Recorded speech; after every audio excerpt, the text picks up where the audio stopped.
আজকে আমরা গুরু মুভির পরের পর্বের সম্পর্কে জানব।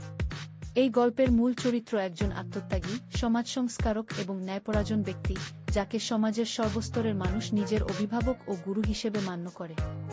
তিনি অন্যায়ের বিরুদ্ধে সবসময় প্রতিবাদী কণ্ঠস্বর এবং অসহায় মানুষের পাশে দাঁড়ানো এক অপরাজেয় যোদ্ধা। কিন্তু এলাকার এক ভয়ঙ্কর অপরাধী ও দুর্নীতিবাজ রাজনৈতিক চক্র তার এই জনপ্রিয়তাকে নিজেদের স্বার্থের পথে বাধা মনে করে। তারা গুরুর উপর চরম আক্রমণ চালায় এবং তাকে সমাজে হেয় করার জন্য মিথ্যা অপবাদ তৈরি করে।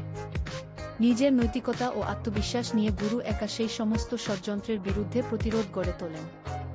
সমাজের যুবসমাজকে ন্যায়ের পথে পরিচালিত করে তিনি কিভাবে এক ভয়াবহ সামাজিক পরিবর্তন ও ন্যায়ের বিজয় আনেন, তা এই গল্পে বিধৃত হয়েছে।